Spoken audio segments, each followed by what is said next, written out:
Coming up on KEZI 9 News at 4, police still looking for leads in the death of 76-year-old Dorothy Ruth Ashley. Months after officers say she was found brutally murdered in her Springfield home. The latest on the investigation coming up. Plus, there are several groups efforting projects to improve downtown Eugene, but one group in particular is raising questions. Who are the people in the red hats and what are they doing? And we are looking at some cold temperatures as we move into tonight. How cold will we get? I'll have a look as KEZI 9 News at 4 starts now.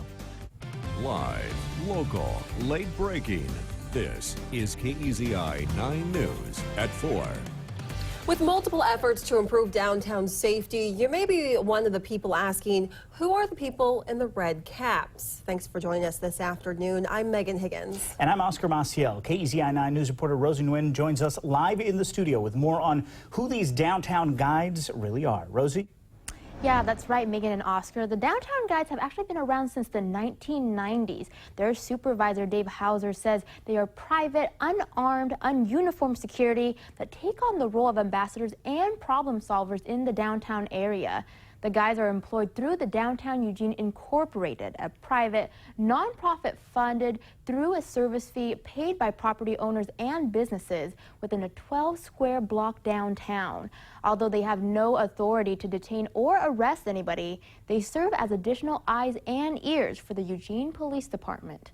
Sometimes it's difficult to generate a very quick response when you call the Eugene Police Department, particularly for minor offenses, but the guides will respond immediately. And so while they may not be able to arrest somebody, or they are on site immediately for a business owner that may be experiencing a difficult situation. Now, their job isn't easy because they say they get verbally harassed regularly, and because of the nature of their job, they have to wear body armor to ensure additional safety. Now, coming up at 6, we'll hear from a pie shop owner what kind of issues he's faced since moving his family business to downtown and what he has to say about the guides. Live in the studio, Rosie Nguyen, KEZI 9 News. Now, your first forecast with Chief Meteorologist Marissa Walzen. Well, a fairly all right start to the work week. We do have quite a bit of sunshine out there, but also some clouds and a few showers, but very few showers out there at this hour. As you take a look at Storm Tracker 9 satellite and radar, you can see a few of those showers up into the Willamette Valley and the Coast Range, but for most of us, again, looking at a fairly sunny end to the day. However, we've had quite a bit of snow across the mountains where both of the passes you have to have chains or traction tires on your vehicle to get across the passes.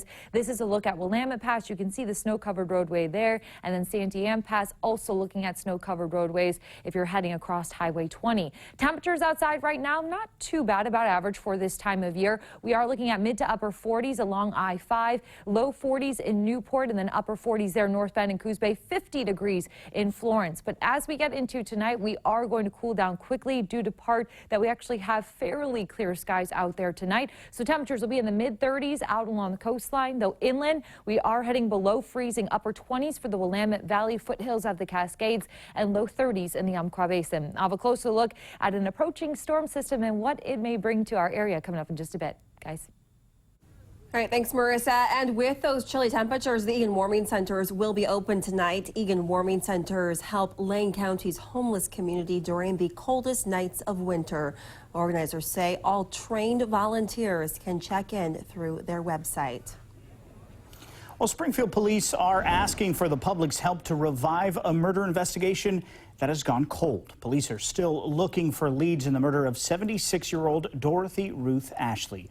Her body was discovered by her son and his girlfriend on August 5th inside of her home on R Street in Springfield.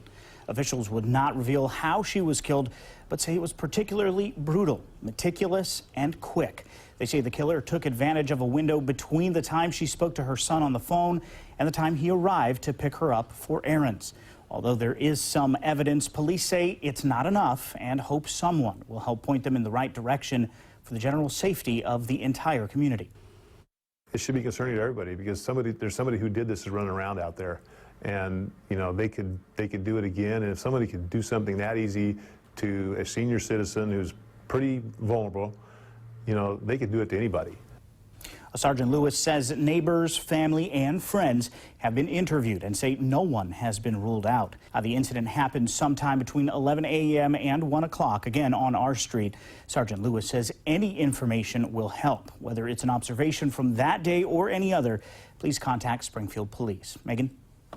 All right, thanks so much, Oscar. Well, a special needs bus was rear-ended while stopped at a stoplight this morning. Springfield Schools says the bus was hit by a van at 42nd Street and Highway 126. There were 2 children on board, but they were not hurt. Another bus was brought in to the scene and transported them to school. Springfield police say the driver of the van was not hurt, but was cited for careless driving. It's always scary when our buses are in an incident, especially when there's students on the bus.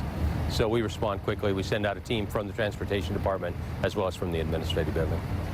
The school district transportation director says there is a team that investigates every incident. The bus was drivable and left the scene without having to be towed. A boulder falling on Highway 38 is causing big problems for commuters. It happened Sunday night near milepost 27, 9 miles west of Elkton in Douglas County.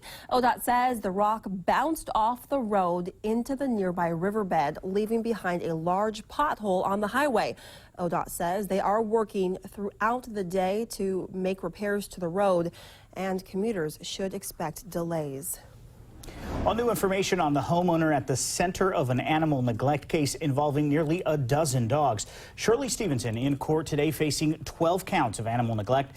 She did not enter a plea. Investigators went to Stevenson's home in the 25,000 block of Hunter Road last month. They say you could smell animal urine from about 20 feet away. Inside, they say they found dog waste that had been there for a very long time. The dogs are being cared for by the Oregon Humane Society in Portland. Stevenson's preliminary hearing is next month. Well, 18-year-old John Broderick facing robbery and weapon charges for allegedly trashing a food cart and threatening an employee with a crowbar. Police say this happened on November 15th on the 1000 block of Willamette Street. Officers say they found him on Olive Street but let him go because he didn't fit the suspect's description. After further investigation, they determined he was the suspect and arrested him on Saturday night. And Eugene police say 50-year-old Dennis Olson is facing careless driving charges after allegedly hitting 2 pedestrians in a crosswalk. Officers say it happened Friday evening when he turned onto River Road from Irving. They say Stephen and Gabriella Sooth were crossing the street, but Olson didn't see them and hit them. The Sooths were taken to the hospital with non-life-threatening injuries. Olson was cited. Detectives are trying to figure out the motive behind a chain of events that landed a Portland man in jail after a nearly 7-hour standoff with law enforcement. Deputies say it all started around 7:30 last night when 63-year-old Judson Holden allegedly set his neighbor's truck on fire, threatened people with a shotgun, and then locked himself in his home with his 95-year-old mother. They say at the time, Holden would stand outside the front door with the shotgun and yell profanities, but he never pointed the gun at anyone. Deputies say they were able to get the woman out safely and eventually had to use tear gas to try to get Holden out. Deputies say despite having a gas mask, he eventually surrendered around 2 this morning. They're out here for hours and hours while this guy's coming in and out with a gun, and a lot of restraint in not engaging him and just waiting for an opportunity to hopefully resolve this peacefully, and that's what they did. It's just one of those things, but I'll say this. All ends well. He got out okay, the police got out okay, and all's quiet on Carlton Court this morning. Holden's in the Washington County Jail now facing a number of charges, including being a felon in possession of a firearm. Another Oregon standoff defendant wants his guilty plea withdrawn. Joseph O'Shaughnessy pleaded guilty to a federal conspiracy charge nearly 3 months before 7 of his co-defendants were acquitted.